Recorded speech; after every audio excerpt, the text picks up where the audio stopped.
This lesson, pay attention to this lesson for this half hour. It's going to save a lot of embarrassment in this world and the next world, because we're going to learn how to choose the right goal.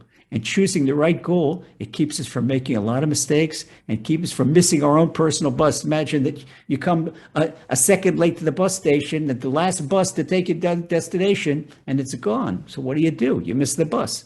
With today's lesson, we're not going to miss the bus. We're not going to miss the train. All right. But what happens? People are afraid to ask themselves serious questions in life. You know why they're afraid? Because they might get some answers that they don't like. So in order to do self-assessment, in order to really make personal growth, we have to leave comfort zone. Leaving comfort zone, do this in the gym, and same with the body, same with the soul. A person cannot make spiritual personal growth, a growth of the body, growth of muscle, strength of muscles, by being in comfort zone in the gym, doing only the exercises that are comfortable. You have to strain, you have to work hard. And the same thing is an emotional growth, personal growth, and spiritual growth, that we have to strain, we have to work hard. So the first thing we have to do is to assess ourselves. Wait a second, where am I and where am I going? Well, in the previous lessons, we talked about where we are and how to go forward. Now we're going to go forward. So we're going to ask ourselves 5 significant questions and write these down. I'll put these on the screen for you. So remember, first question we want to ask us is, what gives me the feeling of inner gratification? Ask yourself, what makes you happy? What gives me the feeling of inner gratification? The second question we're going to ask ourselves, and a lot of people are afraid, people are going through life, what we call, swimmers called treading water. They're not going forward, and they're just treading water. But what happens in life, if a person just treads water, he goes back. Doesn't say that the current pushes him back. So a person has to ask himself the second question, question number 2, do I have a goal or am I going nowhere? So important that a person has a goal, because without a goal, not getting anywhere. A person's just going through day to day. How many people don't enjoy life? They get up in the morning. They don't want to get up in the morning, go to the same work and the same humdrum. Hey, excuse me, sir. Excuse me, madam. Why are you going to work? Oh, I need to make money. What do you need to make money for? Or to buy food? Oh, this is it? Just so that your existence is like a pack mule. Pack mule does work so that his master will give him food. You're human. You're more than a pack mule. You've got this special soul, this neshama that Hashem gave you. So a person has to ask himself, it's a sticky question, but have to ask himself, if he wants to make personal gain, he or she has to ask themselves if they have a goal or if they're going anywhere or standing still. The third question we need to ask ourselves, am I living according to my desires or to the desires and expectations of others?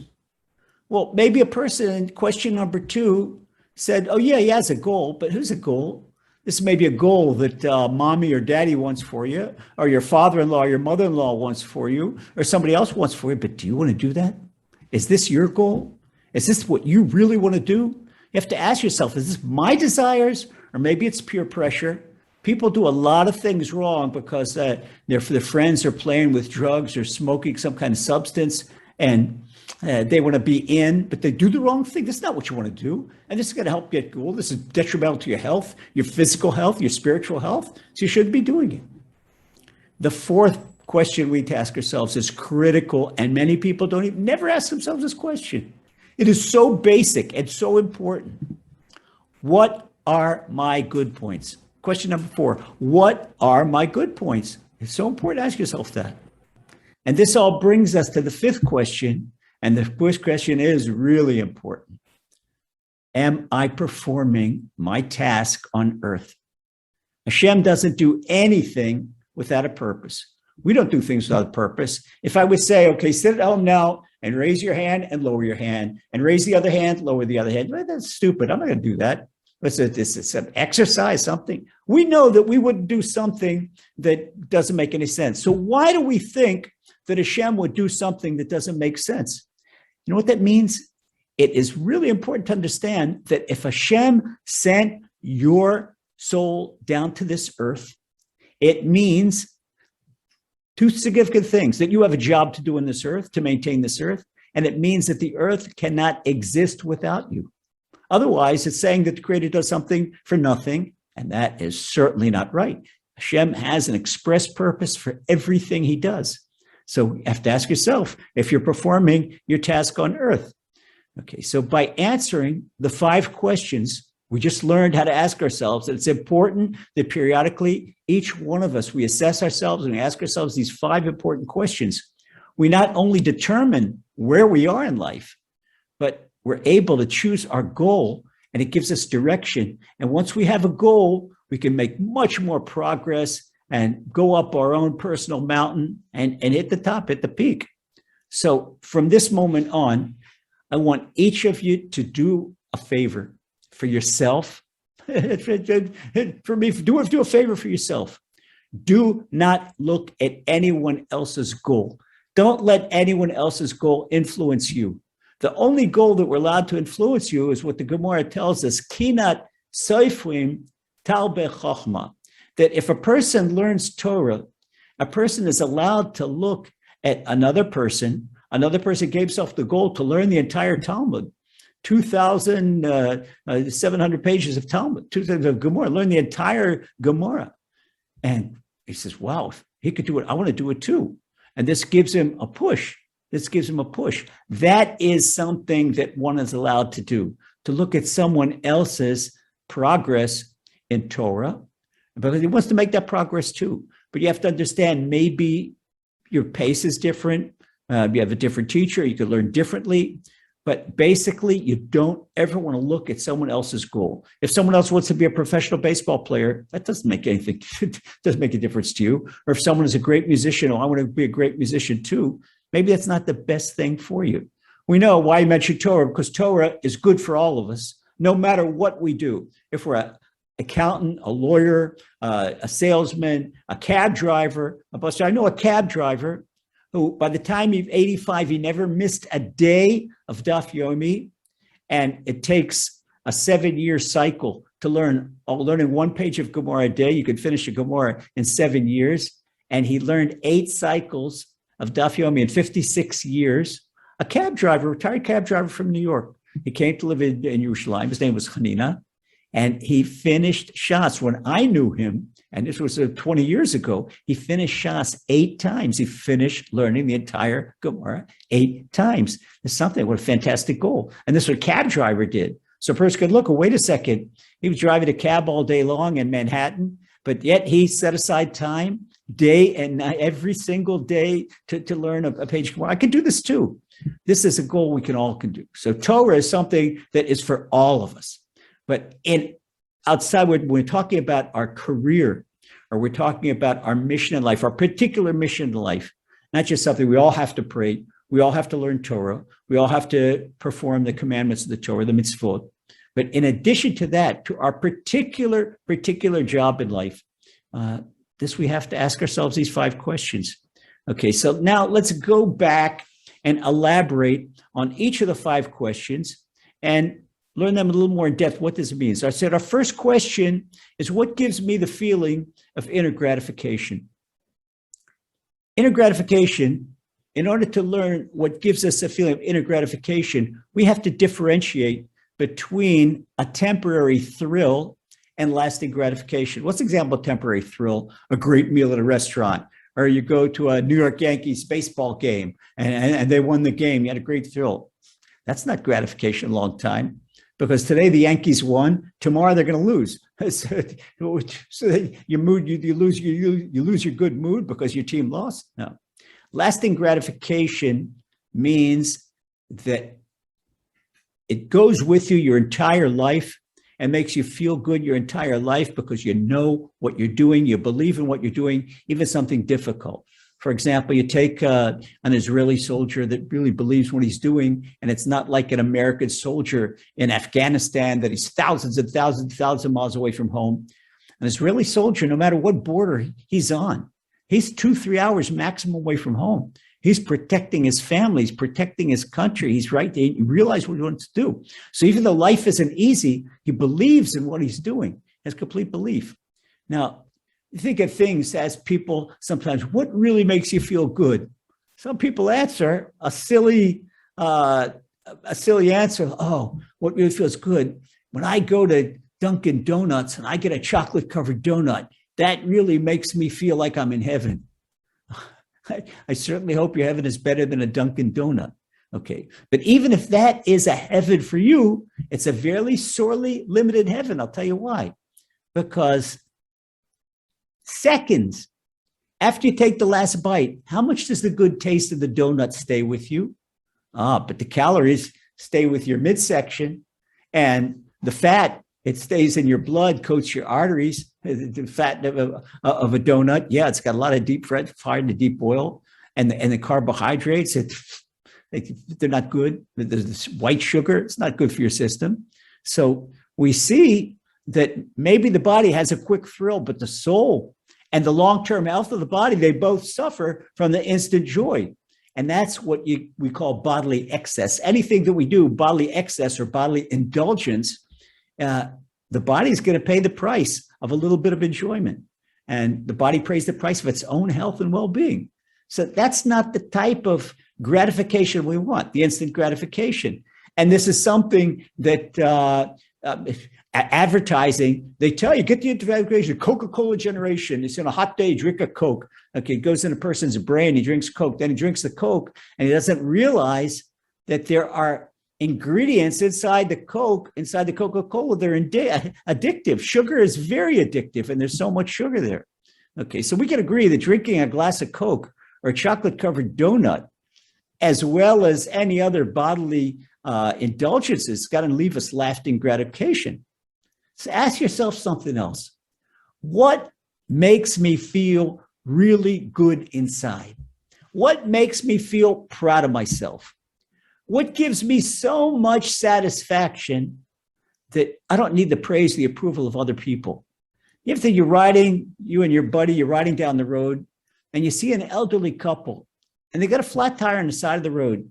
So you pull over on the side, you don't know these people. And you say, can we help you, sir?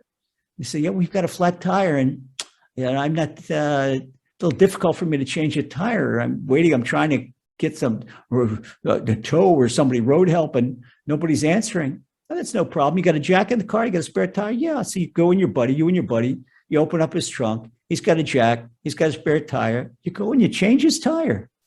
And the old man, he doesn't know how to thank you. He wants to pay you. No, sir. This is my good deed. This is my mitzvah, especially if you got a keep on your head.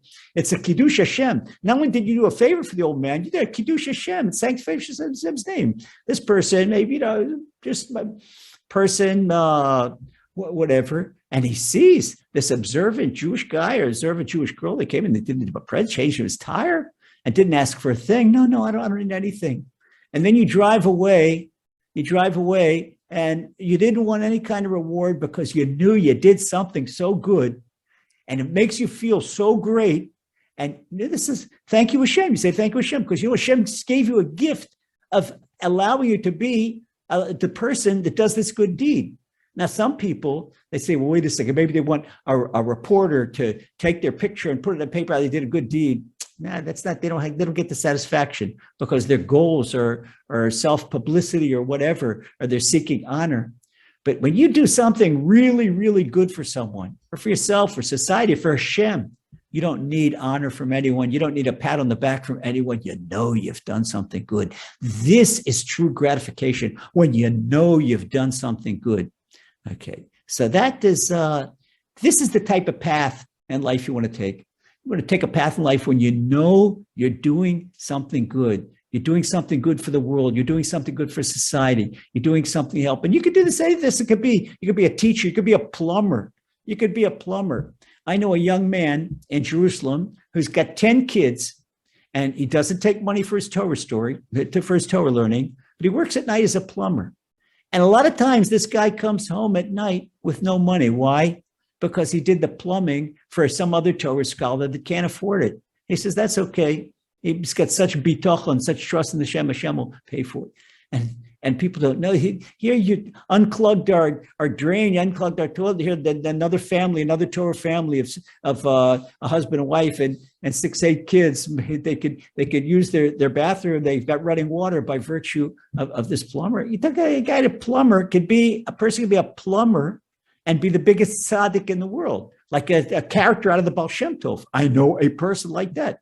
It's just like that. He doesn't want me to publicize his name, but know this guy very well. And you could have a person who's some big Rosh Yeshiva, but yet he might be in it for his own prestige. Is not particularly the best educator in the world. Doesn't matter what you're doing. Well, you do something right. And when you do something that causes Hashem gratification, you get the gratification. Hashem sends a gratification, and you feel good inside. You feel good inside. For example, suppose you gave $1 million. You're a philanthropist. You gave $1 million to build local mikveh. And now they have a Lava Malka, and they give an award ceremony, and they call you up, and the head of the community in front of everybody, everybody's applauding for you. Oh, this is Mr. Cohen. He gave Mr. Levy, Mr. Israel. He donated $1 million. And here's his certificate, the donor, the Cohen mikveh, the Levy mikveh, and everybody's applauding. Okay, so you've got all this prestige. Oh, yeah, all this prestige, but it doesn't penetrate your heart. Oh, it's nice on the outside, and it's nice to hear, and it's nice to hear everybody applauding you, but you don't get that glow on your heart. To get that glow of gratification on your heart, you have to have something that pleases Hashem, because Hashem is the one that gives you this illumination on your heart. This glow, it's when Hashem is happy, it's to get you evoke a divine illumination, and you feel this goodness. When you do something really, really good, and somebody doesn't know about it, you don't need any publicity. You don't need any award. You don't need a certificate. You don't need the applause, because you have that glow. This is what we're looking for when we're trying to find something that causes us the gratification. Okay, so that's our first parameter. What can cause me that type of gratification? Let me go that path and go in that direction. Our second question we asked ourselves, do I have a goal, or am I going nowhere? So many people in modern society, they're simply treading water. They're like a chinchilla on a wheel. They're spinning the wheel all day long. They're not going anywhere. Okay, so ask yourself, is a bi-weekly or a monthly paycheck all you have to look forward to? So people, they get regular paychecks. There are people with jobs and people with good jobs, but still they're sad and depressed, because hardship and pain, they're peripheral issues when a person is focused on a goal. When a person is focused on a goal, going for a goal, if he's got hardship, if he's got pain, he doesn't get sad and depressed, because he's all the time got this goal. He's plugging it, going forward. And what happens when a person is sad and depressed, you could usually see that the person is lifeless. The person doesn't have energy. It's got what we call soul fatigue. It doesn't go forward. But a person is going forward, even if he's got a tough life, a really tough life, but he's got a goal and he's willing to pay. You take a guy who's in Parris Island, South Carolina, he's in the Marine basic training. He's got a goal. He wants to be a Marine. That is really tough, but he's going, keeps going. And a guy like that's not depressed, because even though he's got a tough life, he's got a goal he wants to meet. So there's a big difference between somebody with a goal and somebody without a goal. I'll give you an example. Let's take two doctors, the same type. They're both in family medicine. And one practices medicine as a means to make money, and the other practices medicine as a means to erase human suffering. So the first doctor, he'll never treat some inner city child that the parents can't afford. But the second doctor acts like the creator. He knows that Hashem will give him a blessing. Okay, he has compassion on the sick child, on an inner city sick child. And by treating him, that merciful physician makes the world a better place. And to two same doctors, look at the same exact ones. Say, okay, we say, well, a person's got to make money, especially in modern society. But if somebody lives in New York or Chicago, Miami, or London, the cost of living is so expensive. Well, certainly that's true. That's true. But making money, it's a goal, but it's not lasting or gratifying. Yeah, you have to pay your bills, but one of two things, Rabbi Nachman says, one of two things happens to money. Either Hashem takes the money away from the person, or Hashem takes the person away from the money. But there's an expression in Yiddish, in a shroud, there's no pockets. You know why? Because you don't go into the next world with your money. And we gave the example of a chinchilla. Okay, a chinchilla it keeps running and running, but it's on the same wheel. But remember, we're human beings. We're not chinchillas, and we have a goal. If it's a meaningful goal, no one can ever take that away from us. Take the two doctors again. Okay, the first doctor looking for money. Somebody take away his money, but that second doctor that treated an inner city child when the parents didn't have medical insurance, parent couldn't pay for it, but he relieved the suffering of that child. That is a mitzvah. That's a fantastic good deed, a lofty good deed that no one can ever take away from him. That's his for the end of time. Okay, so for us to get off the wheel of just existing and spinning our wheels, we have to take our energy and direct it toward a goal, right? And establish our goal. Okay, to elaborate on our third question. On our third question, we asked ourselves, this is something really important, especially young people. Not only young people, everyone. Am I living according to my desires? Or am I living according to the desires and expectations of other people? The other people could be family, it could be peers, it could be people in your community, people in your synagogue. Okay, look at this. So many parents, they force children to do things that the child can't stand. I'll give you an example. There's a father who never quite made the football team. He loves football, but never made the football team. Okay, but he wants to relive his life through his son. Right, so he forces his son to become a football player. He's got to be a football player. And he forces football down the son's throat. But maybe the son's dream is to play the violin, to be another Yitzhak Perlman, to be a violinist.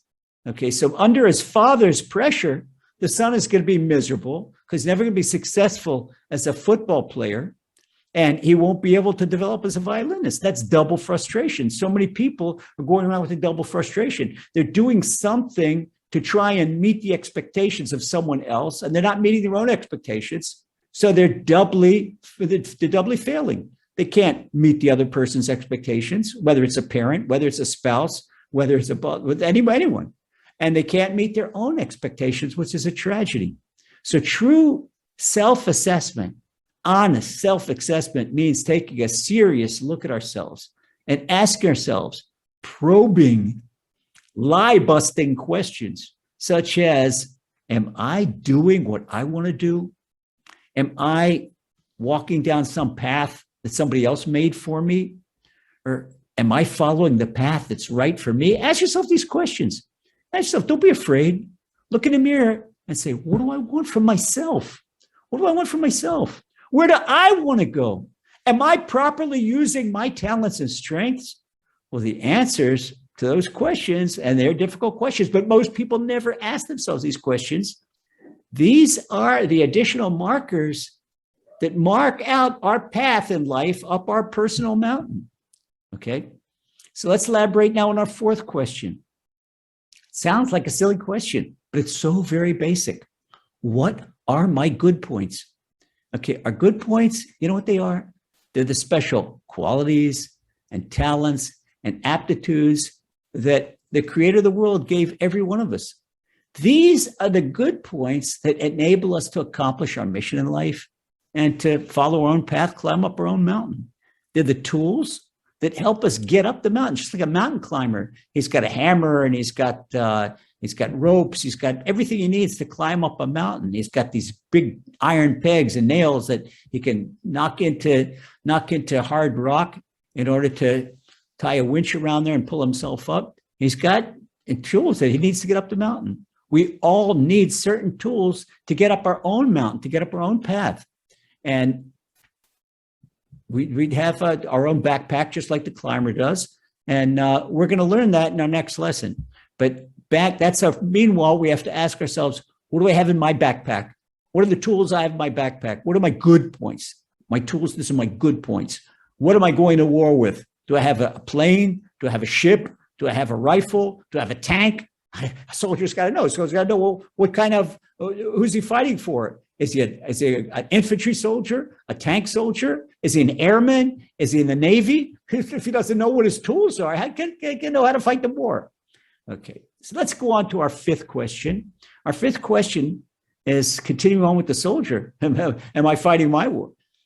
Am I performing my task on earth? Am I doing what Hashem wants me to do, the mission that he sent me to do. And how can I know this? I first, to know what the mission that Hashem wants me to do, I have to realize my talents and aptitudes. That's why I had to ask myself talents. What is Hashem? What are the tools that Hashem are giving me? In other words, if Hashem made me 5'4" instead of 6'10", maybe if I'm 6'10", I got a chance of playing in the NBA. If I'm 5'4", I don't have much of a chance to play in the NBA. So that means if I'm 5'4", Hashem created me short, Hashem probably didn't expect me or want me, or it's not my mission in life to play professional basketball. Okay, so we have to, in order to ask ourselves, am I performing my mission on earth? We have to answer the first 4 questions. Now we get to the 5th question, am I performing my mission on earth? And this is the special task that Hashem sent me to do. And we're going to talk all about, now let's be our best, that Hashem creates each of us with our own unique traits. And you know something? Beloved brother and sister, you are no exception. You're no exception. Hashem created you with plenty of good points. And if you don't know them, you got to get to work, look at new points, because if you don't know your good points, you can't be performing your mission in life. And so don't let society fool you. Don't let people put you down. You can't put down. And once again, you're Hashem's beloved son, you're Hashem's beloved daughter. And if Hashem put you on this earth, Hashem gave you tools, important tools to go to war with. So what is social media and advertising and modern society? How do they fool a person and they dupe a person? What do they rip off a person. They rip a person because they try and set material goals for people. Let's say material goals, because they want you to buy something or use something, but the soul is not satisfied for material goals. The soul is not satisfied for making money. Like we gave the example, the 2 doctors, all the money you want. King Solomon says that a person that searches with money doesn't die with even half of his bodily urges being met. That's what King Solomon, the wise old man, tells us.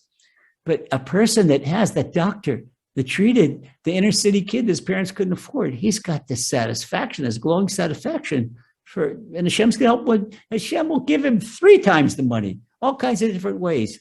But you have to remember, material amenities, they can't buy character improvement, they can't buy inner peace, and they won't enable you to leave your mark on earth unless your goal is to be some kind of major philanthropist. If you want to be a major philanthropist like a Reichman, and you want to be able to keep yeshivas and koilim alive, you want to be able to give chazak at Torah Anytime and chickens for Shabbos $10 million a year, that's a good goal. But this your goal is not the money, it's to be able to give these organizations the money for all the good they could do. That's all right. But look at the people, fame and fortune, people like Marilyn Monroe or Elvis Presley or Janis Joplin or Jimi Hendrix, these popular movie stars and rock stars, and a long list of other rich and famous people. They had all the money and fame and everything they wanted, but they all committed suicide and they all left the world at a young age. So I have to go back and review our previous Let's Be Our Best lessons. You can see them, you can catch them on YouTube, on the Chazak station on YouTube. And we discussed where we're going. So once we ask ourselves the 5 candid questions that we said in today's lesson, and we assess ourselves, give ourselves answers questions, and we add our own personal prayers to help us, to ask Shem help us receive clarity, then we can really establish a meaningful destination in life that gives us a renewed power to be our best. And we can put aside, we don't have time anymore for inconsequential endeavors. Somebody wants us to gossip. No, I don't have time for that. I got to go get my goal. And that's a fantastic blessing. So now we've devoted a half hour to establishing where we want to go in life and how we want to do it. Okay, so now we're ready to identify our own particular tools. We're going to do that next week. But meanwhile, ask yourself these 5 questions, sit with yourself, review them, and establish your goal. And Hashem should help you reach your goal and all your heart's wishes for the best. Amen.